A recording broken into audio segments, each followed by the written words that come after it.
Assalamualaikum warahmatullahi wabarakatuh. Innal hamdalillah nahmaduhu wa nasta'inuhu wa nastahdihi wa nastaghfiruh wa na'udzu billahi min shururi anfusina wa min sayyiati a'malina. Man yahdihillahu fala mudilla lahu wa man yudlilhu fala hadiya lahu. أشهد أن لا إله إلا الله وحده لا شريك له وأشهد أن محمدا عبده ورسوله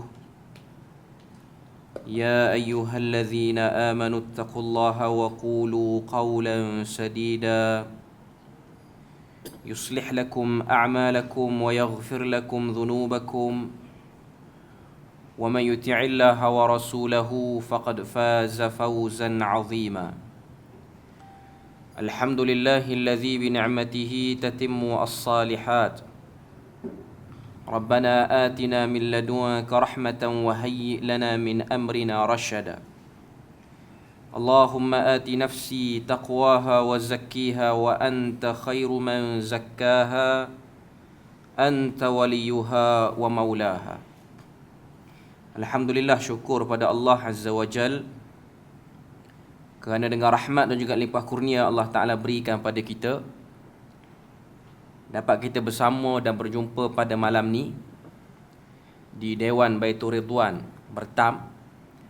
Dan ni kali pertama saya sampai ke Dewan ni, walaupun duduk di utara ni dah masuk tahun yang ketiga dah pun.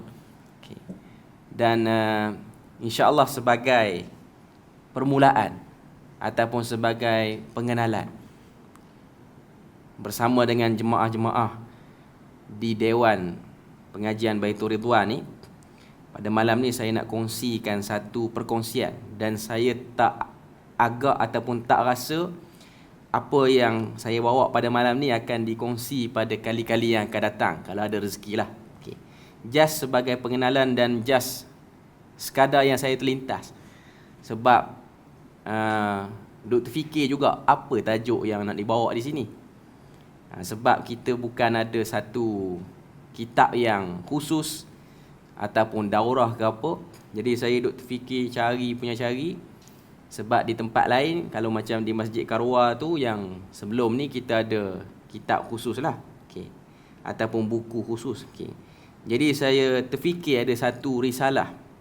Risalah ni ditulis oleh pensyarah ataupun guru saya di Jordan dulu, masih lagi hidup, iaitu Profesor Dr. Ali bin Ibrahim Su'ud Al-Ajin. Orang kata apa, pensyarah di bidang hadis dah di universiti tempat saya belajar dulu. Dia ada tulis satu buku, dia baru siap. Buku tu siap waktu tengah pandemik tahun 2021. Iaitu satu buku ringkas, menarik bagi masyarakat zaman sekarang ni, zaman milenium ni. Iaitu buku yang dia beri tajuk Al-Arba'un At-Tatwiriyah, Arba'un Hadithan fi Tatwiriz Zat wa Asbabin Najah. Itu dia punya nama dia dalam bahasa Arab lah. Okay. Apa maksud nama kitab ni ataupun risalah ni? Al-Arba'un At-Tatwiriyah maksudnya ialah 40 hadis yang disusun berkenaan dengan isu perkembangan potensi diri. At-Tatwiriyah tu dalam bahasa Arab ialah benda yang boleh naik semangat kita, ataupun bahasa mudahnya motivasi. Arba'un hadithan fi tatwiriz zat. 40 hadis yang menceritakan tentang macam mana untuk kita kembangkan kehidupan kita ni, bagi kita ni realistik hidup di dunia, dan bagi nampak dalam agama Islam ni dia tak bercakap benda yang terlalu jauh sangat, iaitu bab-bab akhirat yang tak nampak lagi di depan mata. Tapi Islam juga bercakap tentang macam mana kamu berinteraksi dengan kehidupan seharian. Wa asbabin najah, dan juga sebab-sebab satu orang tu dia boleh jadi cemerlang dalam hidup dia. Okay. Saya bagi sikit gambaran buku ni tentang apa. Buku ni cerita tentang hal-hal berkaitan dengan motivasi. Biasa bila mana kita sebut motivasi ni, orang akan nampak program motivasi untuk tingkatkan kecemerlangan anak-anak di sekolah. Itu umum, kita nampak yang tu. Dan kita pun di Malaysia ni dalam bab motivasi ni orang dah tak ramai berminat ke arah tu. Dulu, beberapa tahun yang dulu, 10-15 tahun dulu ni, kalau dekat dengan musim peperiksaan, cerita cari penceramah motivasi ni ialah cerita yang common, biasa. Sekolah sediakan, kadang-kadang mak ayah yang nak suruh anak tu sedar tentang kepentingan belajar bersungguh-sungguh, dia hantar lagi anak dia pergi kursus motivasi di mana-mana lah. Dan pakar motivasi, ada yang memang betul-betul pakar, dan ada yang mengambil kesempatan di atas terdesaknya masyarakat untuk menaikkan motivasi, lalu mereka pun buat konsultan. Ada yang elok, ada yang tak elok. Ada pakar-pakar motivasi, penceramah motivasi yang menjadikan bahan dalam ceramah dia tu ialah isi-isi agama. Maknanya dalam tu dia bercakap tentang macam mana nak bagi kita ni bersemangat selalu, hidup selalu positif semua. Dia bercakap. Dan dalam tu pun kadang-kadang termasuk juga dalam duk ceramah tu keluarlah hadis-hadis yang tak jelas, amalan-amalan yang tak diketahui asal. Itu cerita 10-15 tahun dulu. Dan waktu tu tidak ada pun gerakan untuk clarify balik apa yang ada dalam silibus motivasi dulu. Sehinggalah kesedaran masyarakat mulai berubah, dan kemuncaknya bila mana datang COVID tu sampai 2 tahun lebih tu. 2 tahun lah yang kita nampaknya. Orientasi peperiksaan dalam pendidikan mulai dimansuhkan. Kan kau tengok anak-anak yang sekolah, UPSR dah tak ada, PT3 pun dah tak ada, yang ada SPM. Tu kot yang maklumat saya tahu takat ni yang tu lah kot. Okay. Menyebabkan kita akan nampak bila mana nak masuk tahun-tahun peperiksaan, dia tak macam dulu dah. Kalau dulu pelajar tahun 6, tahun yang ada peperiksaan besar ni, anak-anak yang ada peperiksaan besar, mak ayah ke parent ke apa, dia macam kalut. Sebab apa? Sebab nak penuhkan, orang kata apa, waktu tu supaya anak fokus, nak naikkan motivasi. Okay. Dan pada waktu tu, ustaz-ustaz, penceramah agama, pensyarah-pensyarah yang dalam bidang agama di universiti ke mana, dia orang tak bercakap sangat bab ni. Sedangkan dalam agama ni dia ada pengkhususan ni. Jadi pensyarah yang saya belajar di Jordan ni, dia cuba nak keluarkan satu silibus dalam bab motivasi ni, yang mana silibus tu ialah silibus agama, yang ambil daripada dalil agama. Sebab kebanyakan buku motivasi di dunia ni kita akan ambil daripada barat. Kita tak ambil, kita tidak ada satu tokoh yang tulis secara bahasa moden. Dia ada buku-buku yang naik semangat ni, tapi buku-buku tu buku-buku yang kita sebut sebagai turas, yang bahasa dia berbelit-belit, memerlukan kemahiran lain untuk faham bahasa tu dulu, baru boleh keluarkan apa yang ada dalam buku tu. Contoh, dalam kitab-kitab hadis, macam Sahih Bukhari. Dalam Sahih Bukhari ni ada kitabul ilm, kitab ilmu. Dalam kitab ilmu tu kalau kaji, kita akan tengok dalam susunan yang diletakkan oleh Imam Bukhari tu, dia bukan hanya sekadar himpun hadis, tapi susunan bab tu pun ialah susunan berangkai yang ingin memberi maksud. Kenapa dia dahulukan bab ni, lepas pada bab ni kenapa bab ni. Itu ijtihad Imam Bukhari, dan itu keunikan Sahih Bukhari.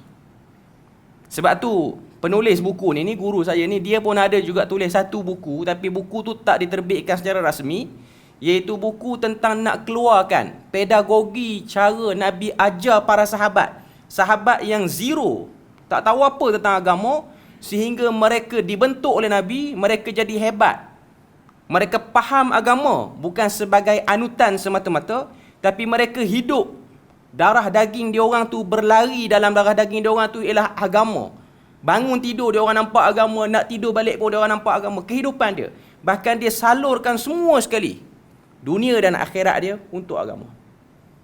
Yang mana kalau kita sebut sekarang ni, dia macam orang-orang yang nak jadi cikgu, dia kena ambil diploma pendidikan.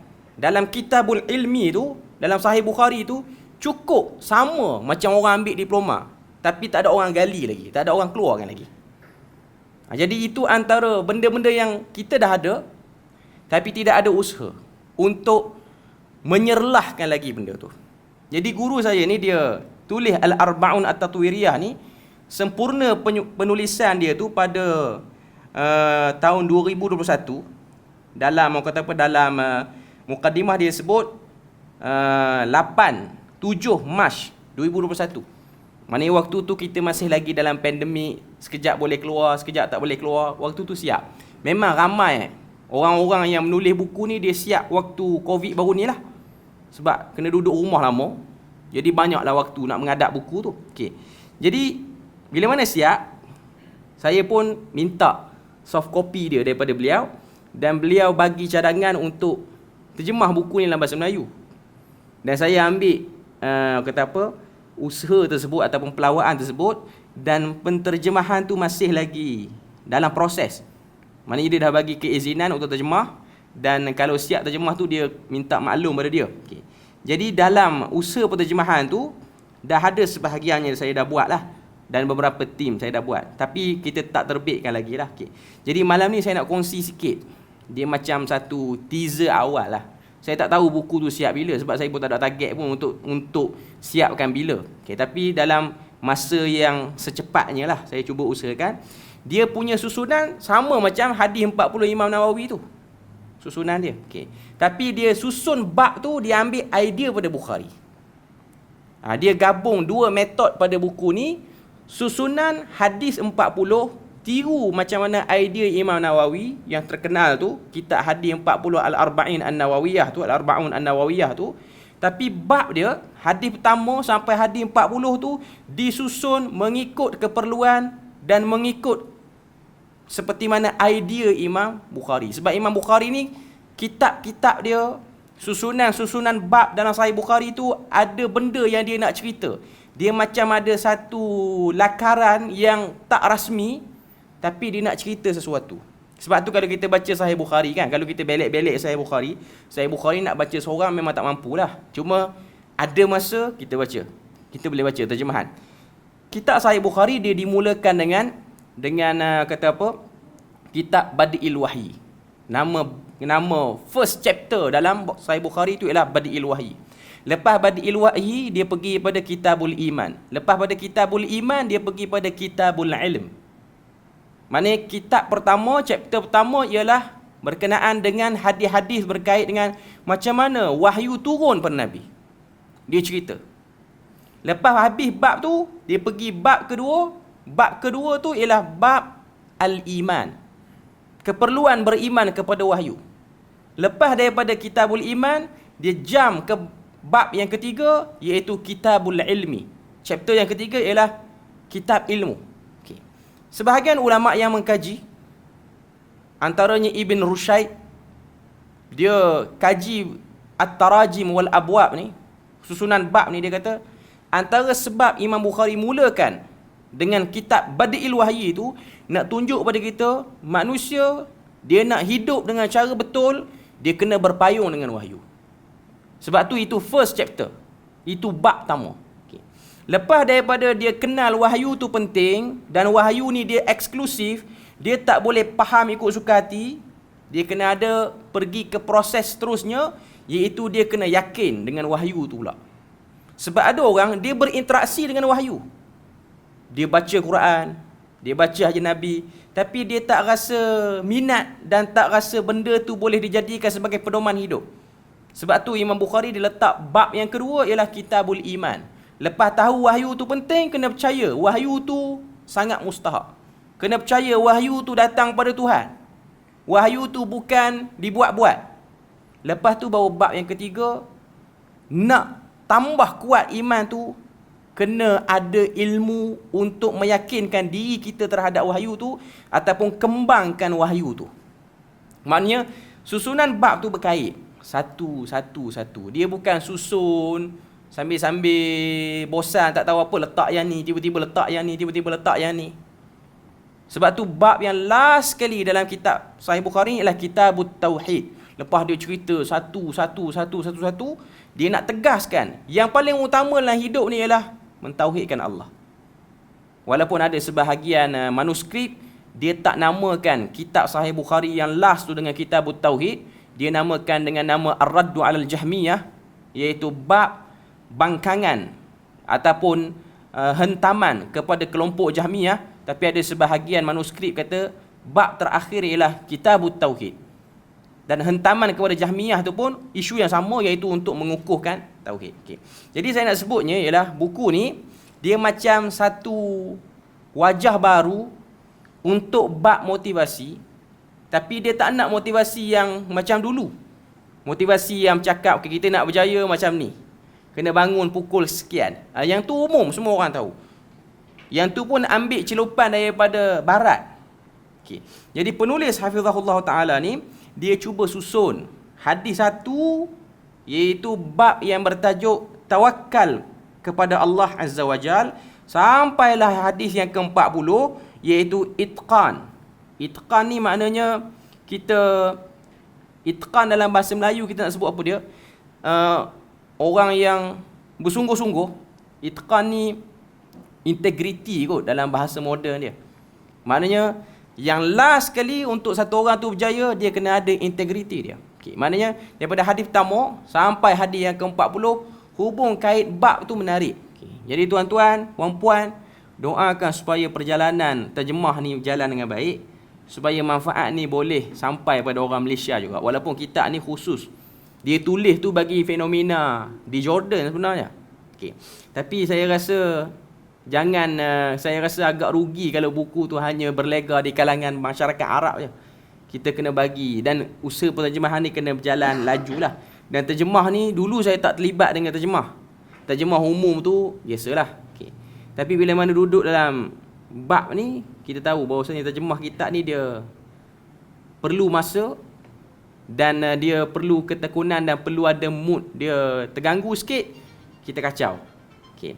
Sebab terjemah, kalau setakat terjemah macam Indonesia buat, dia terjemah, dia dapat satu buku, dia terjemah. Sebab dia dah ada tim penterjemah dan dia ada dana yang kuat. Jadi terjemahan tu hanya berfokus kepada nak terjemah bagi ada terjemahan je. Tapi tak nak peduli apa maksud sebenar penulis. Sebab kita terjemah, kita boleh terjemah, tapi maksud sebenar penulis tu lari dengan sebab kita hanya terjemah by word ataupun huruf demi huruf.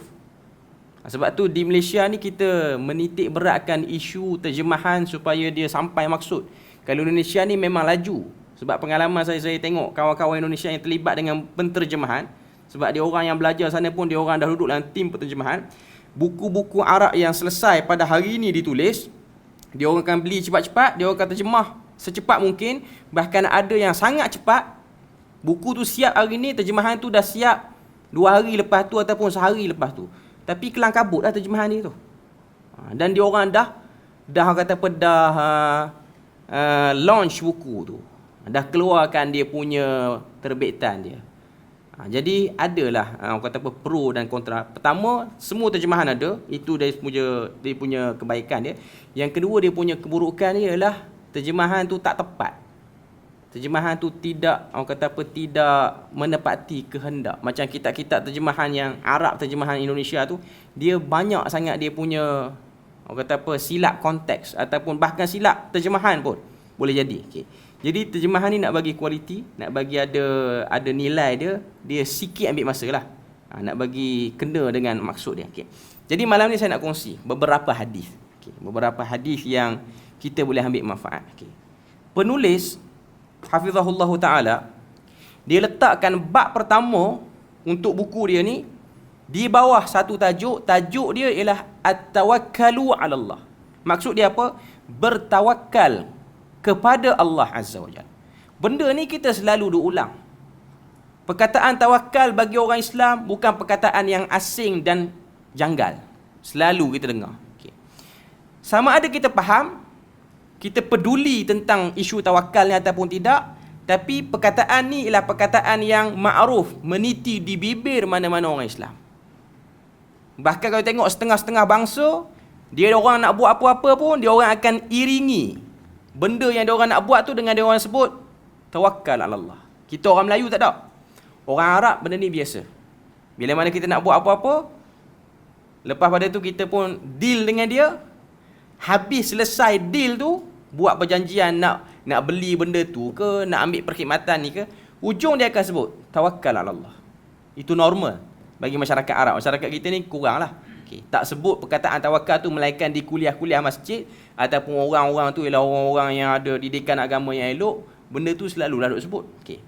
Dia letakkan pada bab pertama ni, hadis pertama ni, satu hadis yang diriwayatkan daripada Bukhari. Dan buku ni dia tak fokus sanad. Dia fokus kepada dirayah. Dirayah ni maknanya manfaat daripada hadis itu. Dia tak fokus ilmu riwayat, nak bahas sanad ni siapa, terputus ke tak terputus ke, cacatan yang tersembunyi di mana, dia tak fokus yang tu. Dia fokus kepada isi. Okay. Sama macam Imam An-Nawawi ditulis Arba'in An-Nawawiyah, dia ambil perawi paling last iaitu sahabat Nabi, dia cuma ambil orang kata apa, syahid dia iaitu sahabat, lepas tu dia pun baca. Dia pun bawa apa yang boleh dilihat daripada hadis tu. Okay. Hadis pertama iaitu hadis yang diriwayatkan oleh Al-Imam Muslim. Dalam kitab Sahih Muslim tu, dia duduk dalam satu kitab nama dia Al-Jannah wa Sifatu Na'imuha. Syurga dan sifat-sifat nikmat yang ada dalam syurga tu. Okay. Hadisnya ialah hadis yang berbunyi An Abi Hurairah radhiyallahu anhu anin Nabi sallallahu alaihi wasallam qala yadkhulul jannata aqwamun afidatuhum mislu afidatit tayr. Itu hadis dia. Hadis ni riwayat daripada sahabat terkenal iaitu Abu Hurairah. Abu Hurairah kata, aku dengar pada Nabi, aku ambil pada Nabi, Nabi pernah sebut, Nabi pernah kata, kata-kata Nabi, bunyi hadis Nabi tu ialah yadkhulul jannah, akan masuk syurga, aqwamun, satu kelompok manusia, afidatuhum, yang hati mereka itu mislu afidatit tayr, seperti hati seekor burung. Hati ataupun jantung lah. Afidah ni maksudnya ialah hati sanubari. Apa maksud hadis ni? Nabi kata akan masuk syurga satu kelompok manusia yang sifat hati dia tu, cara hati sanubari dia tu berinteraksi dengan semua urusan hidup macam berinteraksinya seekor burung dengan kehidupan dia. Okay. Itu hadis dia. Itu hadis dia. Okay. Kita tengok apa yang cuba disyarahkan oleh penulis hafizahullah ta'ala. Dia kata, sebelum aku ingin mensyarahkan, ni saya baca terjemahan terus lah. Qabla syarhil hadis, sebelum aku syarahkan hadis ni, aku nak tarik semua orang yang baca buku aku ni, yatasa'al, untuk mewujudkan satu persoalan dalam minda dia, limadha bada'at bihadzal hadis fi mawdi' tatwir az-zat wa dhikru asbabin najah. Kenapa aku mulakan buku ni, risalah ni, dengan aku letak hadis ni, dan aku nak kait dekat mana hadis ni sebagai salah satu cara untuk kembangkan potensi diri orang tu, untuk jadikan orang tu orang yang maju, walaupun dirinya tu berada di kawasan yang paling kurang fasiliti dia, tak maju pun negara tu, tapi dia boleh jadi orang yang maju. Kenapa? Kemudian dia jawab soalan tu, dia kata wasababu fi dhalik, sebab aku datangkan hadis ni, annama yumayyizul muslim, sebab aku nak highlight kan perbezaan orang Islam, wal insanul gharbi, dan juga orang-orang barat, fi siyarihi, dalam kehidupan dia, nahwan najah, untuk menuju kepada kejayaan, huwa tawakkal ala Allah, iaitu bertawakal kepada Allah. Kita orang Islam ada konsep tawakal. Orang bukan Islam, orang barat, sebab dia fokus buku dia ialah untuk lawan buku-buku motivasi barat, iaitu orang barat dia ada satu konsep untuk jadikan orang tu sentiasa berjaya, ialah letakkan dalam minda, apa je jadi dalam hidup ni kena fikir positif. Apa je jadi pun, walaupun benda tu negatif bagi kebanyakan orang, tapi carilah celah mana, ruang mana pun untuk kamu positifkan benda tu. Maknanya cuba tukar benda tu kepada something positif. Tapi dalam Islam dia lebih lagi, sebab dia ada unsur mengesakan Tuhan, dan dalam bab mengesakan Tuhan tu dia ada satu perbahasan namanya tawakal kepada Allah. Perkataan tawakal dia mari pada perkataan wakala. Wakala, bahasa Melayu dia akan keluar perkataan wakil. Kita selalu duduk bercakap, Saya wakilkan orang ni, dengan sebab saya tak boleh datang, saya wakilkan orang ni. Apa kita faham daripada ayat tu? Daripada ayat tu kita faham, kita tak boleh datang, kita wakilkan orang. Orang tu mewakili kita. Maknanya orang ni akan cover kita. Bila mana kita sebut tawakal pada Allah, jadi apa pun, cover dia ialah Allah Azza wa Jalla. Itu yang ada dalam kefahaman seorang Muslim sepatutnya. Apa jadi dalam hidup dia, dia kena tawakal kepada Allah. Okay. Maknanya, bila mana kita nak buat satu-satu tindakan, kita nak pilih satu-satu benda untuk kita jalankan benda tu. Contoh, saya ambil keputusan nak pindah, saya nak tinggalkan tempat saya sekarang, nak pergi ke tempat lain. Dengan harapan, pindahnya saya tu ada kebaikan. Dan saya tawakal pada Allah. Maknanya, kita berikan pengharapan. Kita berikan seluruh pengharapan kita pada Allah Azza wa Jal untuk mengelak diri kita ni depres, tertekan. Bila mana sampai tempat tu, tanggapan kita tak seperti mana yang kita sangkakan di tempat sekarang ni. Sebelum pindah, duk nampak, mesti elok tempat ni. Sampai, tak seperti mana yang disangka. Depres tu akan terkawal dengan sebab adanya konsep tawakal tu. Itu yang ingin disampaikan oleh penulis hafizahullah taala. Okey. Sebab apa? Sebab dalam hadis tu Nabi kata akan masuk syurga kaum yang hatinya menyerupai hati burung. Afidah ni nak terjemah hati pun tak tepat sebenarnya. Dia macam sanubari lah, bahasa Melayu kita dia panggil sanubari, iaitu lintasan. Hati ni dia sinonim dengan lintasan kita. Bila mana kita nak buat apa, dia akan lintasan. Kita ada lintasan dalam hidup kita ni. Nak buat apa-apa, kita terlintas. Ataupun kita sebut dengan niat. Okay. Sebagaimana seekor burung yang kecil. Burung yang kecil ni. Burung yang tak besar. Tak ada lah burung yang besar dengan manusia yang kita tengok sekarang. Walaupun legenda ada cerita. Legenda macam-macam lah. Cenderawasih lah. Macam-macam burung lah. Petala indera yang besar. Sakan lah burung tu. Okay.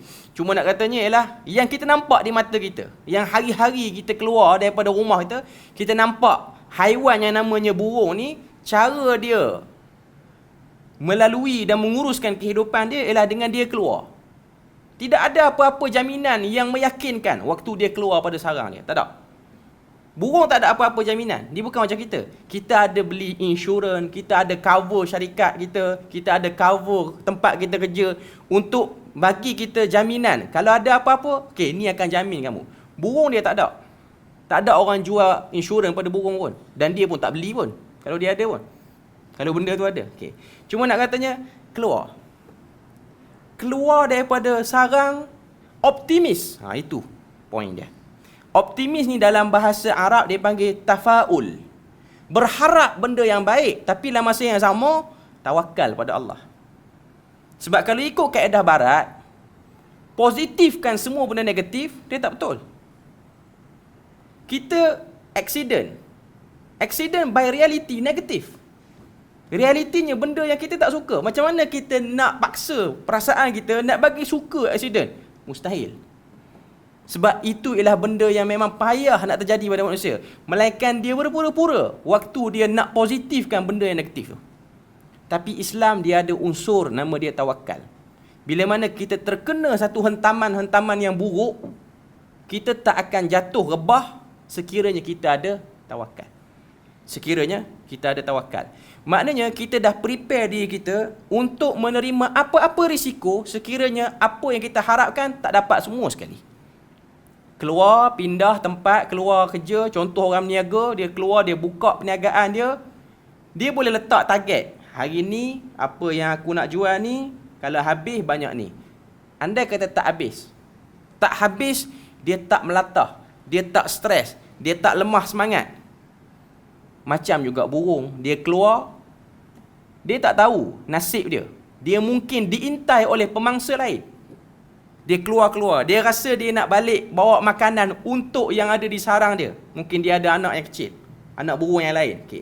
Tapi dia tak tahu. Dalam masa yang sama, haiwan lain yang lebih besar pada dia, melihat dia sebagai peluang untuk makan juga. Itu yang disebut dengan hati burung tu. Sebab ada hadis yang lain, iaitu hadis yang diriwayatkan oleh Imam Tirmizi, riwayat pada Umar Al-Khattab. Umar kata, "Lau annakum tatawakkaluna 'ala Allahi haqqa tawakkuli." Sekiranya kamu bertawakal kepada Allah dengan sebenar-benar tawakal, la razaqakum, kamu akan diberi rezeki kama yarzuqut tayr, seperti mana burung itu diberi rezeki. Taqdu khimasan, keluar daripada sarang dia dalam keadaan perut yang kosong. Wa taruhu bitana, dan bila mana dia balik pada waktu petang, penuh ataupun dia dapat rezeki dia. Walaupun tidak ada jaminan. Sebab tu kalau tuan-tuan tengok, burung ni ialah binatang yang Tuhan jadikan berkeliling dekat dengan kita. Dan binatang-binatang ni, dia bukan hanya sekadar binatang, melainkan kita perlu belajar sesuatu pada binatang tu. Tengok macam mana Nabi dia memberi satu analogi. Kamu nak faham konsep tawakal, kamu tengok burung. Sebab burung ni memang banyak di sekitar masyarakat Arab. Termasuklah kita pun, di tempat kita ni pun, burung ni ialah benda yang tak asing. Kita selalu tengok burung tu. Macam mana kehidupan dia, macam mana dia meneruskan kehidupan dia. Sebab tu kita akan tengok ada burung-burung yang kecil, yang boleh terbang jauh. Tuan-tuan tengok, tuan-tuan boleh Google, ada satu jenis burung ni yang duduk dalam kawasan negara kita, yang menjadikan negara kita ni sebagai tempat lintasan dia, iaitu Arctic tern. Nama burung tu kecil. Arctic tern ni lagi kecil pada burung gagak apa semua tu. Kecil. Dan dia bukan berasal daripada tempat kita. Dia berasal pada kutub mana entah. Tapi dia dengan kecil dia tu, dia terbang merentasi benua-benua beribu-ribu kilometer. Dan bila mana dia sampai satu kawasan, dia akan duduk berhenti, ambil rezeki di kawasan tu, dia pindah tempat lain. Antara tempat yang dia singgah di negara kita ni ialah Kuala Gula di Perak. Kuala Gula ni tuan-tuan, satu kawasan yang kerajaan negeri Perak telah gazetkan sebagai tempat persinggahan burung Arctic tern, diberi satu kawasan khusus, diberi makanan situ, free of charge makanan tu, dia orang tak isi borang apa pun nak apply makanan situ, dan dia orang bukan orang situ pun, tak ada isu anak negeri Perak pun pada burung tu. Okay. Maknanya dia dapat, Allah Ta'ala jamin rezeki. Siapa yang gerakkan hati kerajaan negeri Perak nak bagi kawasan tu digazetkan? Saya nak sebut sini ialah konsep tawakal. Kamu pergi mana-mana, kamu optimis. Sebab tu dalam Islam, dia tak tekankan sangat isu tanah air. Mana bila mana kita ni nak pergi mana, kita kena ingat tempat tanah air kita. Kita kena hargailah tempat kita lahir. Cuma bila mana kita nak bergerak cari rezeki, kita jangan ada satu konsep, aku nak kena balik kat tempat tu. Walaupun tempat kita tu teruk. Umum lah, saya sebut secara umum. Okay. Cuma nak katanya, Tuhan suruh kita belajar daripada haiwan. Sebab haiwan dia telah tunjukkan satu contoh. Dan kalau tuan-tuan perasan, tuan-tuan boleh tengok, banyak kajian dibuat. Burung ni dia terbang, dia cari makan ni, dia hanya cari makan pada waktu siang saja. Malam dia akan stop. Kebanyakan spesies burung macam tu lah. Tak ada burung yang buat kerja overtime. Yang buat kerja overtime ni orang. Sebab dia rasa tak cukup makan, dia buat overtime. Bukan salah overtime tu. Okay. Sebab kita punya komitmen tak macam burung punya komitmen. Burung tak perlu kena bayar kereta, rumah dia tak ada yang tu. Okay. Cuma saya nak katanya, agama dia suruh kita tengok. Okay. Kita realistik dengan hidup kita. Cuma Nabi ni dia tarik benda ni taklah disebut semata-mata saja-saja nak sebut. Melainkan ada benda yang kita boleh belajar. Okay. Dan burung ni dia jenis haiwan yang hanya cari makan siang. Malam dia akan balik ke sarang dia ataupun dia akan rehat di mana-mana. Bahkan kalau kita tengok dalam Al-Quran pun Allah Ta'ala sebut tentang waktu malam ni adalah waktu untuk kita berehat. Kalau kita pulun juga cari kerja pada waktu malam, siang dah cari, malam pun cari juga, maka kita akan kuranglah waktu untuk menghargai Tuhan yang memberi rezeki pada kita. Kurang waktu kita. Bahkan bukan setakat kurang waktu kepada Tuhan, kurang waktu pada diri sendiri, kurang waktu kepada orang-orang tanggungan di sekeliling, pasangan, anak-anak, dan akhirnya hidup pun jadi kacau bilau. Walaupun dia dapat benda yang dia nak. Contoh dia target, aku sebelum umur sekian-sekian, aku punya saving dalam bank macam ni, aku punya properties macam ni aku nak. Dia dapat, tapi dia tak dapat satu benda yang lebih utama, iaitu irtah nafsi. Rasa lega jiwa tak ada. Dia ada semua benda tu, tapi lega jiwa tu terhalang. Dia dah dapat semua benda. Okay. Tuan-tuan tengok, burung. Sarang burung bukan besar pun. Dia tak ada burung yang dia duduk situ, lepas tu dia fikir, saya rasa saya nak renovate kot sarang ni, bagi panjang sikit. Tak ada. Nanti anak saya nak duduk sini. Tuan-tuan tengok, tuan-tuan perasan, sarang burung, ada tak sarang burung yang dia buat ada 2 lubang? Sebab yang tu nak bagi menantu dengan anak dia duduk balik. Tak ada. Benda tak berlaku. Dia tak pesan pun kepada anak dia, nanti aku mati pakai sarang ni lah. Sarang ni aku dah wasiat siap-siap. Okay. Kita bukan nak loya buruk. Cuma saya nak katanya, kalau kita belajar, kita akan nampak benda tu. Hidup ini akan jadi tenang, mudah. Tak perlu pun orang tu struggle. Tak perlu pun orang tu dia rasa, orang kata apa, dia rasa stres kalau dia tak dapat. Kita boleh rancang, tapi kita jangan stres kalau kita tak dapat. Kita ada konsep tawakal. Sebab tu tuan-tuan tengok, ada sebahagian orang yang datang tanpa ada apa-apa jaminan. Tuhan ubah kehidupan dia sekelip mata. Saya ingat saya di Terengganu, duduk di Dungu ni. Dungu ni ada satu kampung, nama dia kampung Cik Lijah. Cik Lijah ni kawasan majoriti orang-orang pada Kemboja, bukan Malaysia. Yang datang lepas daripada kesan perang dulu. Kan tengok ada setengah tempat di Pahang ada. Dia orang datang dalam keadaan pelarian, dan akhirnya sekarang dia tengok orang Kemboja yang duduk di Malaysia ni kaya. Mereka memiliki kedai pakaian. Kalau Terengganu tu dia punya kata apa? Main business dia orang ialah pakaian dan kedai emas. Dulu dia orang emas satu pun tak ada. Tapi dia orang lebih kaya daripada penduduk peribumi. Tuhan ubah. Nenek moyang dia dulu mungkin pelarian, anak cucu dia hari ni Allah Ta'ala ubah hidup dia. Ada orang yang kaya hidup, tapi Allah Ta'ala ubah sekelip mata. Waktu saya di Jordan dulu, saya tengok orang Syria yang kaya-kaya di negara dia. Waktu berlaku revolusi Syria, hilang sekelip mata dia punya harta dia. Okay. Maknanya kita kena ada 1%, satu bahagian dalam hidup ni, risiko-risiko yang akan kita hadapi. Tak tahu. Cuma dengan adanya tawakal pada Allah Ta'ala, dia tak akan jatuhkan kita ke tempat yang paling bawah sehingga kita jadi lemah. Tak ada. Sebab tu kalau kita baca Al-Quran, surah Al-Anfal, ayat yang kedua, Allah Ta'ala sebut, innamal mu'minun, sesungguhnya orang-orang beriman itu, allazina idza dzukirallah, iaitu orang yang apabila diperingatkan tentang Allah Azza wa Jal, bila mana dia orang tu didatangi orang tu pun peringat. Inilah ayat-ayat Tuhan. Inilah hadis-hadis Nabi. Apa jadi pada orang tu? Wajilat qulubuhum. Hati dia tu jadi besar. Wajilat tu maksudnya besar. Tapi bukanlah maksud hati tu besar sehingga sakit kronik pula. Okay. Sebab hati besar ni problem. Orang ada sakit hati besar ni tak kena dia. Okay. Maknanya hati dia tu lega. Asas sempit, fikir nampak jalan ni tak boleh. Ruang ni tak jalan. Datang ayat Tuhan, lega.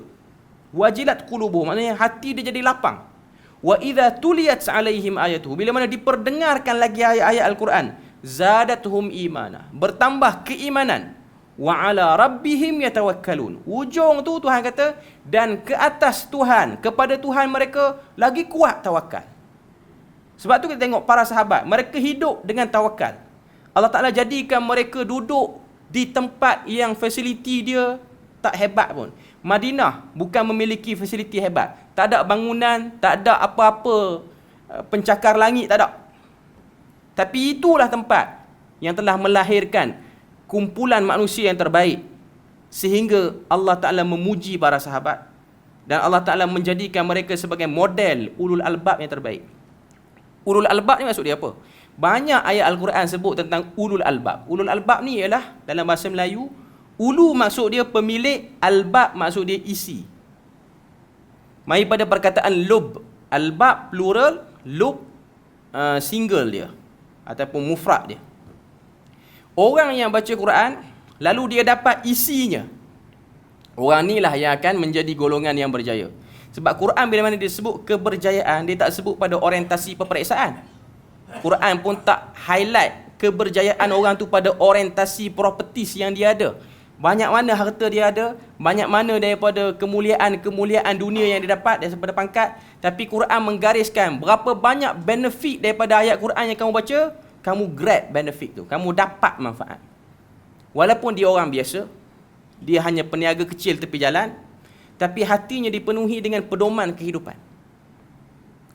Inilah yang dimaksudkan dengan kejayaan. Bila mana Tuhan sebut ulaika humul faizun, mereka itulah orang-orang yang benar-benar berjaya. Kemuncak keberjayaannya ialah bila mana diberikan buku catatan pada hari padang mahsyar nanti, mereka akan sebut ha umuqra'u kitabiyah. Inilah kitab aku, inilah buku aku. Dia orang bangga. Dia orang bangga dengan apa yang dia orang dapat. Okey. Saya nak sebut sini ialah bahawasanya hadis pertama ni ialah dia nak beritahu antara ciri orang berjaya bagi seorang Muslim, jiwa Muslim, diri Muslim, ialah dia mesti kukuh dan mantapkan tawakal dia kepada Allah Azza wa Jalla. Kita mungkin selalu dengar satu potongan ayat Quran daripada surah At-Talaq, iaitu ayat yang kedua ujung masuk sikit ayat yang ketiga. Ayat ketiga dan keempat, maaf, bukan dua dan tiga, tiga dan empat. Wa man yatawakkal 'ala Allahi fahuwa hasbuh. Ini ialah penutup kepada permulaan kepada ayat ketiga. Orang Melayu kita selalu panggil ayat ni ayat 1000 dinar. Kan? Wa may yattaqillaha yaj'al lahu makhraja wa yarzuquhu min haitsu la yahtasib. Wa may yatawakkal 'ala Allahi fahuwa hasbuh. Kita orang Melayu buat craft sikit, lepas tu letak dalam frame, gantung. Ini ayat 1000 dinar. Okey. Ayat ni tak tahulah nama 1000 dinar tu datang pada mana pun kita tak tahu. Hatta dalam kitab-kitab hadis-hadis sahih palsu apa semua tak disebut tentang 1000 dinar ni, cuma tiba-tiba datang ayat 1000 dinar tu. Mungkin datang daripada kitab-kitab yang tak jelas. Antaranya Majmu' Syarif. Majmu' Syarif tu antara kitab kecil yang dulu orang kita ni jadikan sebagai amalan. Kitab kecil Majmu' Syarif ni himpunan doa-doa yang dikatakan doa tu ada fadilat sekian-sekian. Majmu' Syarif ni ada macam-macam version, ada yang besar, ada yang kecil. Dalam fatwa negeri Perlis, dia larang pengedaran kitab Majmu' Syarif tu sebab terlalu banyak hadis-hadis palsu, terlalu banyak amalan-amalan yang tiada sandaran, antaranya ialah doa ukasyah dan macam-macam lah. Dia punya ketidakjelasan amalan-amalan yang ada dalam tu. Okay. Mungkin dalam tu pun ada membawa tentang isu kelebihan ayat 1000 dinar ni. Okay. Tapi ayat 1000 dinar tu selalunya akan dikaitkan fadilatnya adalah fadilat keduniaan. Siapa yang baca ayat ni dia akan selamat sekian. Sebenarnya agama ni dia bukan orientasi dunia besar. Dia orientasi akhirat. Okay. Cuma saya nak sebutnya pada ayat tu Tuhan kata wa may yattaqillaha yaj'al lahu makhraja. Siapa-siapa yang bertakwa pada Allah, Allah Taala kata Allah Taala akan jadikan padanya jalan keluar. Makhraja tu datang dalam bentuk umum. Maknanya jalan keluar yang kamu sangka dan juga jalan keluar yang tak kamu sangka. Poin dia ialah bertakwa pada Allah. Poin dia ialah bertakwa pada Allah. Okay. Kemudian Tuhan kata, "Wa may yatawakkal 'ala Allah fahuwa hasbuh." Siapa-siapa yang bertawakal pada Allah, maka cukup baginya sebagai pihak yang dia boleh bertawakal. Okay. Ayat ni duk baca selalu. Saya nak ambil perhatian sini sebab pada ayat ni Tuhan sebut tentang takwa, lepas tu ujung tu Tuhan sebut tentang tawakal. Ayat 1000 dinar tu, walaupun saya tak suka nak guna nama ayat 1000 dinar tu sebab dia bukan nama yang betul. Okay. Tuhan kata wa man yattaqillah. Siapa yang bertakwa pada Allah, Tuhan jadikan jalan keluar. Takwa ni dia satu benda yang mudah dia sebut, tapi ia banyak dia punya pelengkap pada takwa tu. Sebab tu kalau tengok pesanan takwa ni pesanan penting. Dalam khutbah Jumaat pun jadi rukun kena sebut. Cuma kita orang lelaki ni kerap sangat mendengar, dia jadi common benda tu. Walaupun benda tu besar. Sebab tu kalau tengok sahabat-sahabat yang datang jauh, musafir, nak jumpa Nabi, minta nasihat. Jumpa Nabi, minta nasihat dengan Nabi. Apa Nabi bagi nasihat? Ittaqullah. Takwa kamu pada Allah. Zaman sekarang kan, dengan zaman yang penuh stres, dengan orang yang macam-macam komitmen, dengan macam-macam masalah, dia orang mungkin cara dia orang untuk dia orang kurangkan bebanan masalah tu, dia orang mungkin akan pergi jumpa ustaz mana-mana, tuan guru mana-mana, pergi jumpa tuan guru mana, ustaz mana, minta nasihat supaya ringan sikit menjalani bebanan dan ujian hidup ni. Tiba-tiba ustaz tu bagi satu pesanan, ittaqullah. Kita tak rasa hebat pesanan tu, rasa macam 200 km aku datang nak dengar dua patah ni ya. Tak padan lah. Aku tengok live pun boleh. Okay. Okay. Ada orang dia fikir macam tu. Okay. Dia rasa macam tak power benda ni. Tapi sebenarnya takwa tu penting. Okay. Yang tak power tu kita.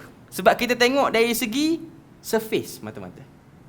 Tapi sahabat, dia dapat ittaqullah, dia tak balik dalam keadaan yang lemah. Dia balik dalam keadaan yang kuat. Okay. Perkataan yang sama, bunyi sama, baris sama. Tapi jiwa waktu dengar tu tak sama.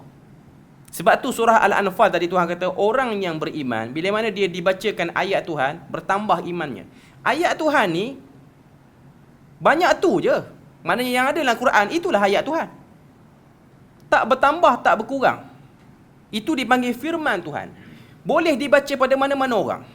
Orang yang iman kuat ke, iman tak kuat ke, kafir ke, tak kafir ke, beriman ke, Muslim ke, semua boleh baca. Cuma yang ada tinggal lagi jiwa waktu dengar ayat tu. Perasaan waktu dengar ayat tu.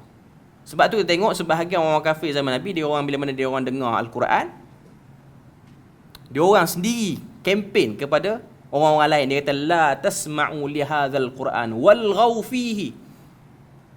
Jangan kamu dengar Quran tu. Dan bila mana dengar Muhammad baca Quran, ni ada dalam surah Fussilat. Allah Taala kata walghaw fihi. Kempen yang orang kafir buat, bila mana kamu dengar Nabi Muhammad baca Quran, ilghaw. Ilghaw ni maksud dia apa? Buat bising sikit supaya bacaan Quran tu tenggelam. Sebab apa yang Muhammad sebut tu tidak menarik. Adakah Abu Jahal, Abu Lahab, mereka-mereka ni golongan yang terlalu bodoh untuk faham ayat Quran? Tak. Bahkan diorang punya kesusasteraan Arab mungkin lebih tinggi pada sahabat dan mungkin lebih tinggi pada Nabi. Sebab mereka golongan yang educated di sisi bangsa diorang pada waktu tu. Tapi apa yang menghalang? Kesombongan. Kesombongan yang menghalang mereka untuk mereka nampak kehebatan pada ayat Al-Quran tu. Jadi kita hari ni, walaupun kita nampak apa yang kita bincang ni ialah common, biasa. Baca hadis Nabi, Nabi kata masuk syurga satu kaum yang hatinya seperti hati burung. Sebab dalam dunia motivasi ni, motivasi barat ni, dia orang tak akan analogikan kejayaan dengan burung. Dia orang akan analogikan dengan orang kaya lain. Tengok orang-orang yang join kursus motivasi ni kan. Bila mana dia orang nak nampakkan the truly achievement, sebaik-baik pencapaian, dia akan datangkan tokoh. Yang mana tokoh tu dia punya nama depan lagi panjang pada nama betul dia. Sebab pangkat banyak. Doktor, profesor sekian, Tun Tan Sri, semua bahagia dia seorang. Okay. Itu the truly achievement. Last kali keluar berita dia bercerai dengan bini dia. Adakah itu achievement? Okay. Maknanya dia sendiri pun tak boleh nak take over benda tu. Okay. Nak katanya Nabi dia suruh kita tengok burung. Dalam banyak-banyak benda contoh kejayaan, last kali burung yang duduk bunyi belakang rumah. Tu rupa-rupanya tanda kejayaan. Sebab apa? Orientasi ataupun KPI kejayaan tak sama. Cuma Nabi ni dia datangkan benda yang paling mudah. Sebab apa? Sebab burung ni semua orang boleh jumpa. Kalau saya bagi contoh orang berjaya zaman sekarang, saya pun bagi nama tokoh. Tokoh tu duduk tah di negara mana? Tuan-tuan boleh jumpa? Saya pun tak boleh jumpa. Saya bagi contoh. Tokoh yang paling berjaya, contohlah Perdana Menteri Malaysia, sekian-sekian. Nak jumpa dia bila? Tunggu dia turun Langkawi baru datang. Okay. Tu pun belum tentu boleh pergi lagi. Bodyguard bukan main banyak, berlapis-lapis. Tapi burung, siapa yang boleh halang tuan-tuan untuk pergi dekat dengan burung? Burung tu tak nak duduk dekat dengan kita. Okay, sebenarnya. Okay. Maksudnya Nabi bagi satu contoh yang very simple. Kamu tak perlu tengok. Sebab ada orang, dia tengok kejayaan orang tu daripada perspektif yang dia minat. Sebab apa aku jadikan dia sebagai tokoh kejayaan aku? Sebab dia kaya. Sebab aku minat pada duit. Okay, dia jadikan tokoh. Sebab apa aku ambil dia ni sebagai tokoh? Sebab aku tengok dia punya pencapaian akademik dia full profesor. Profesor emeritus. Sebab dia nak pada yang tu. Walaupun bila mana dah siap semua kajian dia, dia diam juga. Dia sembunyikan kebenaran juga pun. Bahkan lebih baik orang yang tak belajar secara formal lebih berani menyebut kebenaran berbanding orang yang belajar formal. Kalau itulah kejayaan yang dipahami. Okay. Kita tengok diri Nabi.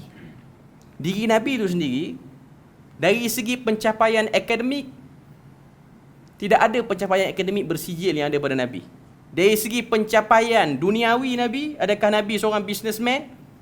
Tidak ada cerita kegiatan yang Nabi buat sebelum Nabi jadi Nabi, melainkan Nabi seorang pengembala kambing. Tu je cerita. Tiba-tiba Tuhan suruh kita, laqad kana lakum fi rasulillahi uswatun hasanah. Pada diri Nabi tu ada contoh tauladan yang baik. Kita pun baca sirah Nabi. Nabi ni siapa? Ada berapa syarikat yang dia cover? Dia ni CEO berapa syarikat? No, dia penternak kambing. Tu pun bukan kambing dia, kambing orang. Tiba-tiba Tuhan suruh kita ikut pengembala kambing. Saya bagi contoh tuan-tuan. Kalau kita ni bukan Islam, tak naklah benda tu. Kalau kita ni bukan Islam, kalau kita hidup zaman Nabi kan, kita bukan Islam. Andaikan kita berada pada kelompok yang 50-50, tak ikut kat geng Abu Jahal, tak ikut kat geng Nabi lagi. Tiba-tiba dengar Nabi baca Quran, Nabi kata, Tuhan suruh ikut aku sebab aku ni contoh kebaikan. Kita pun duk terfikir, pengembala kambing aku nak kena ikut. Aku punya kedai dekat dengan 3 biji dah. Kaya lebih pada dia. Bini ramai pada dia lagi. Anak ramai pada dia. Tiba-tiba kena ikut dia yang achievement dia lagi low pada kita. Saya nak sebut sini pada tuan-tuan puan-puan, apa dia? Ukuran keberjayaan yang agama kita gariskan jauh daripada apa yang orang duk cakap pada zaman sekarang. Sangat jauh. Sebab tu kita kena center balik. Kalau kita tekan zuriat kita, contoh kita tekan anak kita, kena belajar betul-betul. Tapi cara kita suruh tu orientasi dia sempit. Sebab apa kena belajar betul-betul? Sebab nanti kamu akan dapat kerja elok. Benda tu which is okay lagi. Cuma saya kata dia sempit, Agama tu dia ajak kita untuk berjaya lebih pada tu lagi. Kamu boleh jadi apa yang kamu nak selama mana halal. Dan agama kempen orang tu jadi orang yang baik. Agama kempen orang tu jadi orang yang berjaya di dunia dan di akhirat. Sebab tu kita tengok para sahabat. Dia orang almost, sahabat Nabi ni kebanyakannya, kalau dia orang tak kaya zaman Nabi hidup, lepas Nabi wafat, dia orang ada harta sikit. Antaranya perawi hadis ni, Abu Hurairah. Abu Hurairah ni zaman Nabi hidup miskin dia.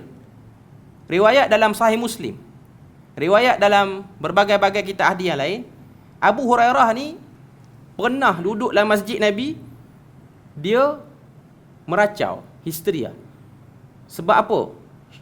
Syadidul ju', terlalu lapar. Dia duduk dekat masjid.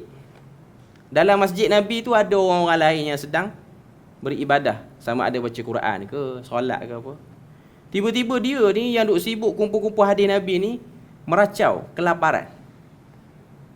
Dia macam orang histeria. Orang ni bila mana dia lama sangat dia tak makan, dia akan jadi epilepsi, sawan. Lama tak makan.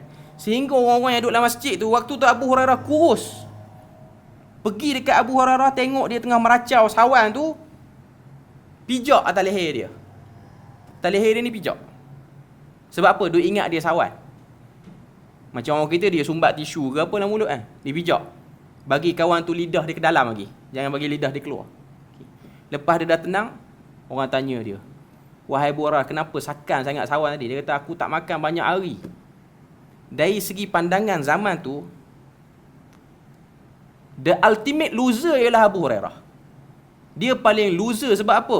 Dia tinggalkan kabilah dia yang dah kaya raya, semata-mata nak ikut pengembala kambing ni, sampai jadi kelaparan, kebuluran. Tapi dia tak kisah orang kata apa pun kat dia. Akhirnya kita tengok lepas daripada tu, lepas Nabi wafat, dia menjadi guru besar. Kita kena tahu Abu Hurairah ni dia tak berapa fasih dalam ilmu membaca. Dia bukan tak boleh membaca, dia tak berapa fasih. Menulis pun dia kurang sikit. Dia hafal hadis Nabi tu, dia bergantung pada kekuatan ingatan dia. Dia kurang sikit. Yang lebih hebat ialah Abdullah bin Amr bin Al-As. Yang ni lebih hebat sebab dia orang pandai menulis, pandai baca. Okay. Tapi yang paling ramai anak muridnya, pengikutnya dan pengaruhnya ialah Abu Hurairah. Sebab tu kita tengok setiap kali kuliah Abu Hurairah ni, dia sampaikan hadis di Madinah, average kehadiran yang normal ialah 700 ke 800 orang. Yang ni akan ikut dia semua tempat dia mengajar. Tak kurang dan tak lebih pada tu. Okay. Waktu dia dah mengajar tu, dia dah, orang kata apa, dia dah ada kedudukan yang selesa. Ada satu riwayat, saya tak ingat riwayat ni, kalau tak silap dalam Muwatta'. Satu orang tabi'in, waktu tu musim sejuk di Madinah, orang pakai baju tebal-tebal, kuliah berjalan macam biasa. Abu Hurairah membacakan hadis, anak-anak murid tabi'in ni pun catat hadis pada dia. Okay. Waktu Abu Hurairah tengah catat hadis tu, dengan sebab musim sejuk, dia punya sejuk tu sehingga nampak air hidung tu meleleh, bukan hingus. Air hidung tu meleleh, dia berkuap dekat hidung dengan mulut ni. Waktu duk bercakap, basah hidung Abu Hurairah tu. Hidung Abu Hurairah tu basah. Okay. Waktu tu Abu Hurairah pun keluarkan daripada poket jubah dia ke pakaian dia sapu tangan. Mindil dalam bahasa Arab maksudnya sapu tangan. Sapu tangan tu material dia daripada katan. Tuan-tuan Google balik tengok. Katan ni, bahasa Arab panggil katan. Bahasa Inggeris cotton lah. Okay. Highly cotton, kata apa, exclusive cotton. Katan ni yang paling high class lah. Kalau tuan-tuan tengok yang orang Arab buat jubah tu, kita biasa pergi buat umrah ni Haramai tu yang 100 tu dah rasa mahal dah pakai. Kita pergi dekat butik-butik yang duk jahit jubah tu, dia ada jubah-jubah orang Arab yang jubah lelaki ni 1,000 ke 2,000 rial. Itu normal. Katan sekali pakai untuk majlis perkahwinan, esok bagi orang lain dah. Tu yang kaya betul tu, buat kerja macam tu. Okay. Kain tu renyuk berapa kali pun dia tak akan berkedut. Dia ironless kain tu. Zaman Abu Hurairah ni benda tu dah ada dah. Okay. Waktu dia duk kesat tu, dia keluarkan, dia bukan jubah dia, tu bau sapu tangan dia. Dia dah kaya dah tu. Dia sapu. Di tepi dia tu ada bara. Dia macam heater lah, zaman sekarang heater lah. Bara api untuk memanaskan keadaan. Okay. Dia sapu, dia pun buang sapu tangan tu dalam bara api tu. Dia buat macam tisu lah. Kain tu mahal. Anak murid dia semacam tengok Abu Hurairah. Dulu kebuluh sampai sawan. Sekarang dah kaya, lain macam. Tuan guru kita lain macam. Dulu naik kancil, sekarang E200 lah. Maknanya zaman sekarang lah. Maknanya dah pakai Mercedes, dah semua full spec semua Mercedes. Okay. Dia tengok anak murid dia muka semacam. Ada anak-anak murid dia macam, aku nak dia macam Abu Hurairah, lepas ada ni, belajar, lepas ni dia kaya. Dia cepat-cepat perbetulkan benda tu. Dia kata, aku dapatkan benda ni bukan kerana aku nak kejar kaya macam sekarang. Ini rezeki daripada Allah Azza wa Jalla. Sekiranya Tuhan balikkan aku ke buluh sawan macam zaman Nabi hidup pun, dia tidak akan memberi apa-apa irritating isu pada aku. Dia tak akan kacau aku pun. Sebab aku melihat kejayaan inilah pada mengikut sunnah Nabi ni. Sebab dia cepat-cepat nak kata apa, tak nak bagi anak murid dia divert. Tengok perbuatan dia tu. Tuhan beri pada dia keluasan sebab Abu Hurairah memang kaya lepas pada tu. Memang betul-betul kaya. Tambah pula pada zaman Umar Al-Khattab lantik dia jadi gubernur, dia ada gaji, dia ada ternakan yang banyak pun semua. Sebab tu kalau tengok bila mana dia dah habis kontrak jadi gubernur daripada Bahrain, Umar panggil dia, Umar tengok dia punya ternakan banyak. Sehingga Umar ni pernah tersasul. Umar Al-Khattab ni dia agak, orang kata apa, dia agak sensitif dengan orang kaya. Dia bukan tak suka kekayaan, cuma dia ada satu sikap suspicious. Orang ni kalau kaya cepat mesti something. Dia ada sikap macam tu. Sebab tu gubernur-gubernur yang bekerja bawah Umar kebanyakannya tak kaya. Kebanyakannya habis harta. Sebab style Umar dia macam tu. Jadi setiap tahun dia akan isytihar harta. Dengan syarat orang tu dia boleh clear. Waktu isytihar tu kenapa harta ni bertambah? Harta Abu Hurairah ni dia bertambah sikit. Dia banyak sebab dia ni orang yang pandai menternak. Okay. Waktu Umar tengok harta dia banyak, Umar kata, ya adu wallah. Tersasul. Tersebut depan Abu Hurairah. Apa maksud dia? Wahai musuh Tuhan, kaya benar kamu sekarang. Tersasul sikit. Sabkul lisan dia panggil. Sebab Umar ni dia anti dengan orang kaya. Sebab tu dia antara gubernur yang dia selalu ada isu ialah Muawiyah bin Abi Sufyan. Sebab Muawiyah ni dia macam style sikit. Okay. Sebab Muawiyah lah yang pakai bodyguard apa semua, orang lain tak pakai pun. Sebab pada zaman Umar dah keluar berkeliling, mana-mana orang yang dia gubernur di zaman aku, dia tak boleh wujudkan pintu keras di rumah dia. Maknanya pintu daripada kayu tak boleh, melainkan daripada kain ataupun guni biasa.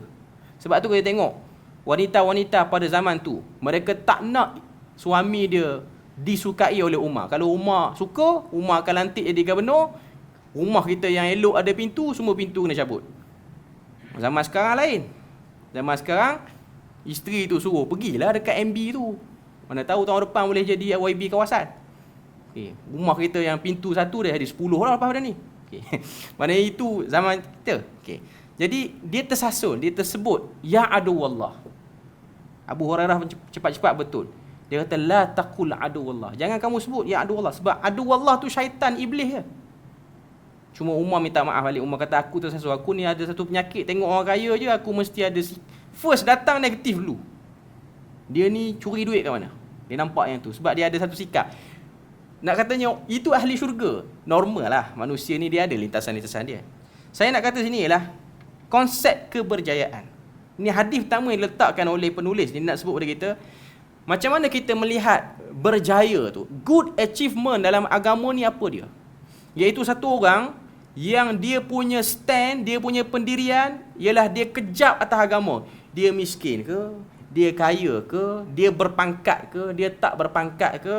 The truly achievement, pencapaian yang sebenar ialah satu orang tu dia kejap di atas agama ni. Tak berganjak. Lam yata'athar. Tidak terkesan dengan apa-apa perubahan yang berlaku di kiri dan kanan dia. Itu ialah orang yang berjaya. Dan sebenar-benarnya orang-orang yang bertawakal pada Allah Azza wa Jal ialah orang yang meletakkan diri dia nak dia kejap atas agama. Sebab itulah mereka digelar sebagai ulul albab. Dan sebab itulah kalau kita tengok antara sahabat yang terkenal iaitu Sa'ad bin Abi Waqqas, bila mana dia nak wafat, dia pesan pada anak dia untuk menyimpan cerita-cerita orang-orang yang terbaik dalam agama di kalangan sahabat ni untuk diwariskan balik cerita tu kepada anak-anak cucu akan datang. Sebab cerita para sahabat ni lah cerita yang paling terbaik untuk kita jadikan teladan. Dan di zaman kita ni pasti ada orang dan kelompok yang cuba untuk menampakkan sahabat tu tak elok dari satu segi. Sebab tu tuan-tuan tengok ada kelompok yang cuba nak runtuhkan tokoh-tokoh hebat dalam agama ni iaitu para sahabat dengan diorang datangkan syak. Uthman ni bagus. Tapi lama merintah ada isu kroni sikit. Ada orang bercakap macam tu. Orang akademik pun bercakap macam tu. Bahkan yang duk heboh sehari dua ni lebih dahsyat lagi bukan setakat petikai sahabat, petikai Nabi lagi. Kan kalau kita ikut media sosial ada satu orang ni terkenal sebelum ni pun dah naik dah nama dia. Dia buat satu kenyataan, dia kata kalau sekiranya saya mimpi macam mana Nabi Ibrahim mimpi iaitu arahan suruh sembelih anak, saya takkan buat sembelih anak. Syok dia je, dia setarafkan dia dengan Nabi Ibrahim. Okay. Nabi cerita lain, dia cerita lain. Okay. Cuma nak katanya ini cubaan-cubaan untuk meruntuhkan golongan yang diangkat oleh Tuhan. Sekarang ni kita nak mencontohi mereka sebab mereka tu para sahabat. Mereka itu para nabi. Saya nak tutup kesimpulan akhir kita ialah orang yang bertawakal pada Allah ialah orang yang dia punya vision dia bukan vision duniawi. Orientasi dia bukan orientasi duniawi tapi orientasi dia orientasi akhirat. Bila mana kita grab yang ni, kita ambil yang ni, kejayaan-kejayaan sampingan yang lain dia akan ikut sekali. Dan kita tak terkesan dengan kejayaan sampingan macam kejayaan dunia, periksa dapat banyak ke, properties banyak ke, itu tidak akan melekakan kita. Sebab kita punya nahwal hadaf kita punya tujuan yang utama ialah kita nakkan kejayaan di akhirat dengan kita bertawakal kepada Allah sebab tawakal itu tangga kepada kejayaan akhirat. Jadi saya rasa itulah kot sedikit sebanyak perkongsian kita pada malam ni sebagai pengenalan. Saya nak kenal sikit je lah apa yang disebut oleh penulis Hafizahullah Ta'ala ni sebahagian pada ilmu dia. Dan saya rasa tu je lah kot kita punya perkongsian malam ni. Sekadar kata apa, perkenalan kita kali pertama saya datang sini. Okay. Dan setakat tu saja. Moga Allah Ta'ala beri pada kita rahmat dan berkat. Subhanakallahumma wa bihamdik asyhadu an la ilaha illa anta wa astaghfiruka wa atubu ilaik. Wassalamualaikum warahmatullahi wabarakatuh.